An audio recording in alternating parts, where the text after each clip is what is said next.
Hi friends, R4യിലേക്ക് എല്ലാവർക്കും സ്വാഗതം. അപ്പോൾ ഈ മാസത്തിൻ്റെ തുടക്കത്തിൽ ഇറാൻ, US, ഇസ്രായേൽ ഈ ഒരു യുദ്ധം ആരംഭിക്കുന്നതിന് മുമ്പ് ക്രൂഡ് ഓയിലിൻ്റെ പ്രൈസ് നമ്മൾ നോക്കിക്കഴിഞ്ഞാൽ അത് 70 എന്ന റേഞ്ചിൽ നിൽക്കുമായിരുന്നു. അപ്പോൾ ഫെബ്രുവരി 25 രേഖപ്പെടുത്തിയിട്ടുള്ള ക്രൂഡ് ഓയിലിൻ്റെ പ്രൈസ് $70.85 പെർ ബാരലാണ്. അപ്പോൾ ബ്രന്റ് ക്രൂഡിൻ്റെ ആ ഒരു വില യുദ്ധം ആരംഭിച്ചതിന് ശേഷം പിന്നീട് ഓരോ ദിവസവും ക്രമാനുഗതമായിട്ട് അത് വർദ്ധിച്ചുകൊണ്ടേയിരിക്കുകയും മാർച്ച് 12 അത് 100 എന്ന ലെവലിൽ ക്ലോസ് ചെയ്തിട്ടും കാണാം.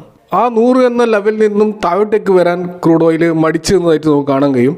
പിന്നീട് കണ്ടിന്യൂസ് ആയിട്ടുള്ള ട്രേഡിംഗ് ഡേയ്സിലൊക്കെ നമ്മൾ കാണുന്നത് ആ ഒരു റേഞ്ചിൽ തന്നെയാണ്. എന്നാൽ ഇപ്പോൾ ഇന്ന് മാത്രമാണ് നമ്മൾ ക്രൂഡ് ഓയിലിൻ്റെ പ്രൈസ് 93-97 എന്നുള്ള ഒരു ഡേ റേഞ്ചിൽ നമ്മളിപ്പോൾ കാണുന്നത്. അപ്പോൾ ആ സെൻറ്റിമെൻറ്റ്സിൽ ഒരു ചേഞ്ച് ഉണ്ടായിട്ടുണ്ട് എന്ന് ഇവിടെ വ്യക്തമാണ്. ഇപ്പോൾ തുടർച്ചയായിട്ട് 2ാം ദിവസവും മാർക്കറ്റ് ഇന്ന് 400 പോയിൻറ്റിൻ്റെ ഒരു മൂവ് ഉണ്ടാവാൻ ഇത് കാരണമായിട്ടുണ്ട്. അപ്പോൾ ഓവറോൾ ഈ 2 ദിവസം കൊണ്ട് ഏകദേശം 800 പോയിൻറ്റിൻ്റെ ഒരു റിക്കവറിയാണ് നമ്മുടെ മാർക്കറ്റിൽ ഇപ്പോൾ നമ്മൾ കാണുന്നത്. അപ്പോൾ ക്രൂഡ് ഓയിൽ പ്രൈസിലുണ്ടായിട്ടുള്ള ഈ ഒരു ഇടിവ് അതിൻ്റെ പിന്നിൽ യഥാർത്ഥത്തിൽ ബോധപൂർവമായിട്ട് പ്രവർത്തിക്കുന്നത് US പ്രസിഡന്റ് ട്രംപാണ്. കാരണം അമേരിക്കയിൽ അദ്ദേഹം വലിയ തോതിലുള്ള ഡൊമസ്റ്റിക് പ്രഷർ നേരിടുന്നുണ്ട്, പ്രത്യേകിച്ച് ഡെമോക്രാറ്റുകളുടെ ഇടയിൽ നിന്ന്. അതുകൊണ്ട് തന്നെ ഈ ക്രൂഡ് ഓയിലിൻ്റെ വില പിടിച്ചു നിർത്തൽ അദ്ദേഹത്തെ സംബന്ധിച്ചിടത്തോളം ഒരു ജീവൻ മരണ പോരാട്ടമാണ്. അതിനുവേണ്ടി എന്ത് വിട്ടുവീഴ്ചയ്ക്കും തയ്യാറാണെന്ന് സൂചിപ്പിക്കുന്ന രീതിയിലാണ് ഇന്ന് നമ്മൾ കാണുന്നത്. ഒരു 15 ഇന പ്രപ്പോസൽ അദ്ദേഹം ഇറാന് മുന്നോട്ടേക്ക് വെച്ചിരിക്കുകയാണ്. അപ്പോൾ ഇവിടെ ഇറാനുമായിട്ടുള്ള ആ ഒരു ടോക്കിന് ഒരു മിഡിൽ മാനായിട്ട് ട്രംപ് കാണുന്നത് പാകിസ്ഥാനാണ്. അപ്പോൾ ഇസ്ലാമാബാദിൽ വെച്ചിട്ട് US ഇറാൻ പ്രതിനിധികൾ തമ്മിലുള്ള ഒരു സമാധാന ചർച്ചയ്ക്ക് ഹോസ്റ്റ് ചെയ്യാൻ വേണ്ടിയിട്ട് തയ്യാറാണെന്ന് പാകിസ്ഥാൻ പ്രസിഡന്റ് ഷഹബാസ് ഷെരീഫ് അറിയിച്ചതായിട്ടാണ് റിപ്പോർട്ടുകളിൽ കാണുന്നത്. ഇതുകൂടാതെ പാകിസ്ഥാന്റെ ആർമി ചീഫ് ജനറൽ ആയിട്ടുള്ള ആസിം മുനീർ അദ്ദേഹം US പ്രസിഡന്റ് ഡൊണാൾഡ് ട്രംപുമായിട്ടും അതുപോലെ പ്രധാനമന്ത്രി Shehbaz Sharif Iran president Masoud പെസഷ്കിയാനുമായിട്ടും ചർച്ചകൾ നടത്തിയിട്ടുണ്ടെന്നാണ് റിപ്പോർട്ടുകൾ വരുന്നത്. ഇപ്പോൾ പാകിസ്ഥാൻ മാത്രമല്ല ഈ ദൗത്യത്തിലുള്ളത്, തുർക്കി, ഈജിപ്റ്റ് എന്നീ രാജ്യങ്ങളും US-നും ഇറാനും ഇടയിലുള്ള മെസ്സേജുകൾ കൈമാറുന്നതിൻ്റെ പ്രധാന പങ്ക് വഹിക്കുന്നുണ്ടെന്നാണ് റിപ്പോർട്ടുകൾ. ഈ എല്ലാ രാജ്യങ്ങളോടും അടുപ്പം വെച്ച് പുലർത്തുന്ന ഒരു രാജ്യം എന്ന നിലയിൽ പാകിസ്ഥാൻ വളരെയധികം ശ്രദ്ധാകേന്ദ്രമായിരിക്കുകയാണ്. ഇതുകൂടാതെ പാകിസ്ഥാന്റെ ഈ നീക്കങ്ങൾക്ക് സൗദി അറേബ്യയുടെ രഹസ്യമായ പിന്തുണയുണ്ടെന്നും പല നിരീക്ഷകരും അഭിപ്രായപ്പെടുന്നുണ്ട്. അപ്പോൾ ട്രംപിൻ്റെ ഈ ഒരു 15 പരിപാടിയുടെ ആ ഒരു പോയിന്റുകൾ നമ്മൾ നോക്കുകയാണെങ്കിൽ ഈ പറയുന്നത് ഒന്ന്, ഇറാന് അവരുടെ ആണവ സമ്പുഷ്ടീകരണത്തിൻ്റെ ആ പരിപാടി നിർത്തിവെക്കണമെന്നാണ്. കൂടാതെ ആണവ കേന്ദ്രങ്ങൾ അടച്ചുപൂട്ടിയിട്ട് അത് സമാധാനപരമായ ആവശ്യങ്ങൾക്ക് ഉപയോഗിക്കണമെന്നും, അതുപോലെ തന്നെ അന്താരാഷ്ട്ര ആണവോർജ്ജ ഏജൻസി ആയിട്ടുള്ള IAEA ഇറാനിൽ ഏത് സമയത്തും പരിശോധന നടത്താൻ അനുമതി നൽകണമെന്നൊക്കെയാണ്. എന്നാൽ അവിടെ അവരുടെ ബാലിസ്റ്റിക് മിസൈലുകളുടെ വികസനവും അതിൻ്റെ പരീക്ഷണവും ഒക്കെ നിർത്തിവെക്കാനും ഈ ഒരു 15 പരിപാടിയിൽ പറയുന്നുണ്ട്. അതേപോലെ മറ്റ് രാജ്യങ്ങളിലേക്കോ മറ്റ് സായുധ സംഘടനകളിലേക്കോ ആയുധങ്ങൾ കടത്തുന്നത് അവസാനിപ്പിക്കണമെന്നും, പ്രത്യേകിച്ച് ഹിസ്ബുള്ള, ഹമാസ്, ഹൂത്തികൾ തുടങ്ങിയ ഗ്രൂപ്പുകൾക്കുള്ള സൈനിക സഹായം നിർത്തുക, സിറിയയിലും ഇറാഖിലുമുള്ള ഇറാൻ്റെ സൈനിക സ്വാധീനം പിൻവലിക്കുക, അതുപോലെ അഫ്ഗാനിസ്ഥാനിലെ താലിബാനുമായിട്ടുള്ള ബന്ധങ്ങൾ അവസാനിപ്പിക്കുക, അതുപോലെ ഇസ്രായേൽ ഉൾപ്പെടെയുള്ള അയൽ രാജ്യങ്ങളെ ഭീഷണിപ്പെടുത്തുന്നത് നിർത്തുക, അതുപോലെ ഹോർമസ് സ്ട്രെയ്റ്റിലൂടെയുള്ള ഇന്റർനാഷണൽ ഷിപ്പ് മൂവ്മെന്റിന് യാതൊരു തടസ്സവും ഉണ്ടാക്കില്ലെന്ന് ഉറപ്പ് നൽകുക, അമേരിക്കയ്ക്കും അതിൻ്റെ സഖ്യകക്ഷികൾക്കുമെതിരെയുള്ള സൈബർ ആക്രമണങ്ങൾ അവസാനിപ്പിക്കുക തുടങ്ങിയ കുറേ കാര്യങ്ങളാണ് ഇതിൽ പറയുന്നത്. എന്നാൽ ഇതിൽ പറയുന്ന ഈ കണ്ടീഷനുകളിൽ നിന്ന് ഒരുപക്ഷെ ഇറാൻ ഏറ്റവും അധികം എതിർക്കുന്ന ഒരു കണ്ടീഷൻ ഈ ബാലിസ്റ്റിക് മിസൈലുകളുടെ വികസനം നിർത്തിവെക്കുക എന്നുള്ളതാണ്. യഥാർത്ഥത്തിൽ ഇറാൻ ഈ ഒരു യുദ്ധത്തിൽ ഒരു വിധമെങ്കിലും പിടിച്ചിട്ടുള്ളത് അവരുടെ ഈ ഒരു ദീർഘദൂര ബാലിസ്റ്റിക് മിസൈലുകളുടെ പ്രയോഗം കൊണ്ടാണ്. അപ്പോൾ അത് നിർത്തിവെക്കുക എന്ന് പറയുന്നത് അവരൊരിക്കലും അംഗീകരിക്കുന്ന ഒരു കാര്യമാണെന്ന് തോന്നുന്നില്ല. എന്നാൽ ഇവിടെ അമേരിക്ക ഈ ഒരു 15 പരിപാടി അംഗീകരിക്കുകയാണെങ്കിൽ ഇറാന് നൽകുന്ന ചില ഓഫറുകളുണ്ട്. അതിലൊന്ന്, ഇറാൻ്റെ എണ്ണയ്ക്ക് മേലെയുള്ള സാങ്ഷൻസും അതുപോലെ ബാങ്കിങ് ഇടപാടുകൾക്കുമുള്ള എല്ലാ സാങ്ഷൻസും പൂർണ്ണമായിട്ട് നീക്കം ചെയ്യുമെന്നാണ് ഒരു ഓഫർ. രണ്ടാമത്, അമേരിക്കയുമായിട്ടുള്ള ഡിപ്ലോമാറ്റിക് റിലേഷൻഷിപ്പ് പുനഃസ്ഥാപിക്കുമെന്നും ഓഫറുണ്ട്. കൂടാതെ ഇറാന് വൈദ്യുതി ഉൽപ്പാദനത്തിന് വേണ്ടി മാത്രം ന്യൂക്ലിയർ പവർ ഉപയോഗിക്കുവാനുള്ള കംപ്ലീറ്റ് ടെക്നോളജിക്കൽ സഹായം മുഴുവൻ അമേരിക്ക നൽകുമെന്നും പറയുന്നു. കൂടാതെ നിലവിൽ തകർന്നിട്ടുള്ള ഇറാന്റെ സാമ്പത്തിക വ്യവസ്ഥ അതിനെ കരകയറ്റാൻ വേണ്ടിയിട്ട് ഇന്റർനാഷണൽ ആയിട്ടുള്ള നിക്ഷേപങ്ങൾ ഇറാനിലേക്ക് വരാൻ സഹായിക്കുമെന്നും പറയുന്നു. അപ്പോൾ ഇവിടെ നമ്മൾ നേരത്തെ പറഞ്ഞതുപോലെ ആ ബാലിസ്റ്റിക് മിസൈലുമായി ബന്ധപ്പെട്ടിട്ടുള്ള കണ്ടീഷൻ ഒഴിച്ചു നിർത്തി കഴിഞ്ഞാൽ ഒരുവിധം കാര്യങ്ങളൊക്കെ ഒരുപക്ഷെ ഇറാൻ അംഗീകരിച്ചെന്ന് വരാം. എന്നാൽ ഈ ഒരു 15 ഈ പരിപാടിയുമായി ബന്ധപ്പെട്ടിട്ട് ഇറാന് അവർ ഔദ്യോഗികമായിട്ട് ഏതെങ്കിലും വിധത്തിലുള്ള ഒരു സ്ഥിരീകരണം അവരുടെ മീഡിയ വഴിയോ അല്ലെങ്കിൽ അവരുടെ ഉത്തരവാദിത്തപ്പെട്ട ഏതെങ്കിലും ലീഡേഴ്സോ പറഞ്ഞതായിട്ട് ഇതുവരെ ഒരു റിപ്പോർട്ട് നമുക്ക് കാണാൻ കഴിയില്ല. അതുകൊണ്ട് തന്നെ ഈ നീക്കങ്ങളെ ഇപ്പോഴും മാർക്കറ്റ് വളരെ സംശയത്തോടു കൂടി തന്നെയാണ് കാണുന്നത്.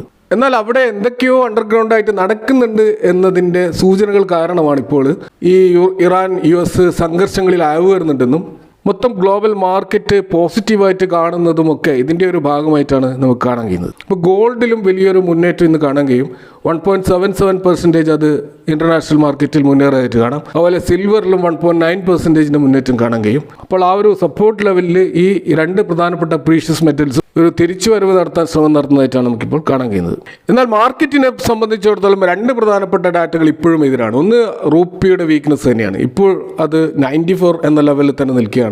കൂടാതെ ഇന്ത്യ വിക്സ് ഇന്നും ചെറിയൊരു ഇടിവ് മാത്രമേ ഉണ്ടായിട്ടുള്ളൂ. അതായത് 400 പോയിന്റ് മാർക്കറ്റ് ഉയർന്നിട്ട് പോലും 0.4% ഒരു ഇടിവ് മാത്രമാണ് ഇന്ത്യ വിക്സിൽ ഉണ്ടായിട്ടുള്ളത്. അതിപ്പോഴും 24 എന്നുള്ള അപകടകരമായ റേഞ്ചിൽ തന്നെ തുടരുകയാണ്. അതുകൊണ്ട് തന്നെ മാർക്കറ്റിൻ്റെ ആ ഒരു വളറ്റിലിറ്റി പൂർണ്ണമായിട്ടും നിയന്ത്രണ വിധേയമായി എന്ന് നമുക്കിപ്പോഴും പറയാനായിട്ടില്ല.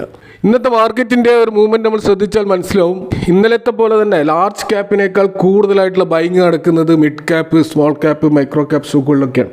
അപ്പോൾ റീറ്റെയിൽ ഇൻവെസ്റ്റേഴ്സ് ശക്തമായിട്ട് മാർക്കറ്റിൽ തിരിച്ചു വരുന്നതായിട്ടാണ് ഇത് നൽകുന്ന സൂചനകൾ. അപ്പോൾ ഓപ്ഷൻ മാർക്കറ്റിൽ നമ്മൾ നോക്കിക്കഴിഞ്ഞാൽ 23,500 എന്ന സ്ട്രൈക്ക് പ്രൈസിലാണ് ഏറ്റവും കൂടുതൽ കോൾ സൈഡിലുള്ള ഓപ്പൺ ഇൻട്രസ്റ്റുകൾ നമ്മൾ കാണുന്നത്. അപ്പോൾ അതുകൊണ്ട് തന്നെ ഈ ഒരു ലെവലിന് മുകളിലേക്ക് പോകാതിരിക്കാൻ പൊതുവെ ട്രേഡേഴ്സ് ശ്രദ്ധിച്ചേക്കാം.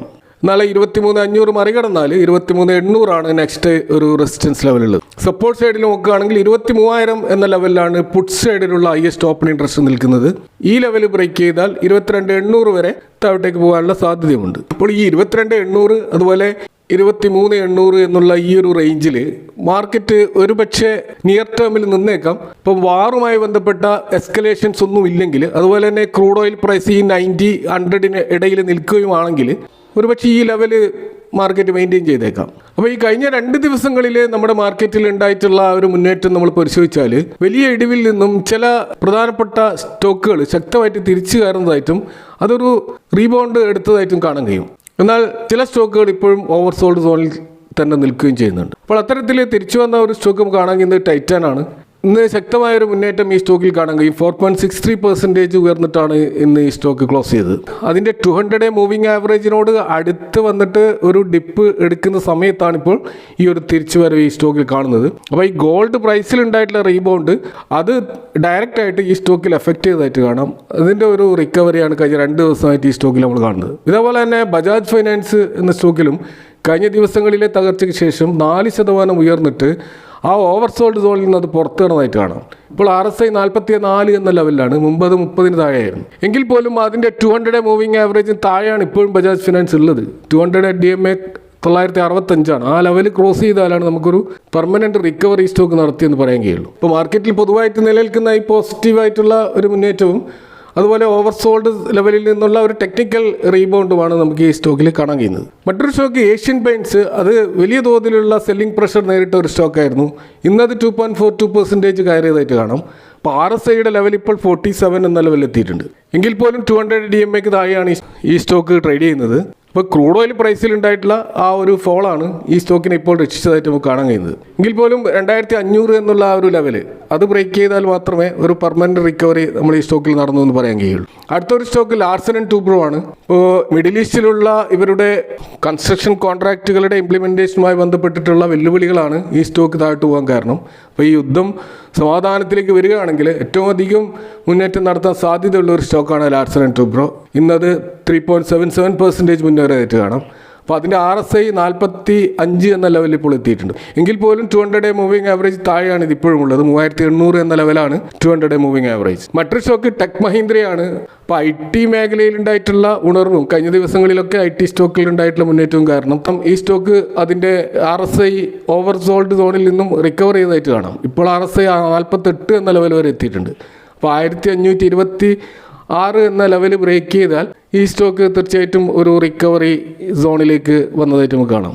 അപ്പോൾ പല സ്റ്റോക്കുകളും ഈ രീതിയിൽ റിക്കവർ ചെയ്യുന്നുണ്ടെങ്കിലും ഇപ്പോഴും ഓവർസോൾഡ് സോണിൽ പല ലീഡിംഗ് സ്റ്റോക്കുകൾ നമുക്ക് കാണാൻ കഴിയും. ഇപ്പോൾ ഉദാഹരണത്തിന് TCS, Indian Oil Corporation Limited, BPCL, ICICI Prudential Life Insurance, Lodha Developers, IDBI bank, Bajaj Housing Finance, HDB Financial Services, Procter and Gamble Hygiene, അതുപോലെ ക്രിസിൽ, ഇത്തരത്തിലുള്ള പല ലീഡിംഗ് സ്റ്റോക്കുകളും ഇപ്പോഴും ഓവർസോൾഡ് സോണിൽ തന്നെ നിൽക്കുകയാണ്. അപ്പോൾ വരും ദിവസങ്ങളിൽ മാർക്കറ്റ് ഒരു തിരിച്ചുവരവ് നടത്തുകയാണെങ്കിൽ തീർച്ചയായിട്ടും ഈ സ്റ്റോക്കുകളിലൊക്കെ ഒരു റിക്കവറി നമുക്ക് പ്രതീക്ഷിക്കാൻ കഴിയും. അപ്പോൾ ഇതൊക്കെയാണ് ഇന്നത്തെ മാർക്കറ്റുമായി ബന്ധപ്പെട്ട് നിങ്ങളുമായി ഷെയർ ചെയ്യാനുള്ളത്. ഈ വിഷയങ്ങളുമായി ബന്ധപ്പെട്ട് നിങ്ങളുടെ അഭിപ്രായങ്ങളും കമൻറ്റുകളും അറിയിക്കുക. Thanks for watching. See you next time with another video.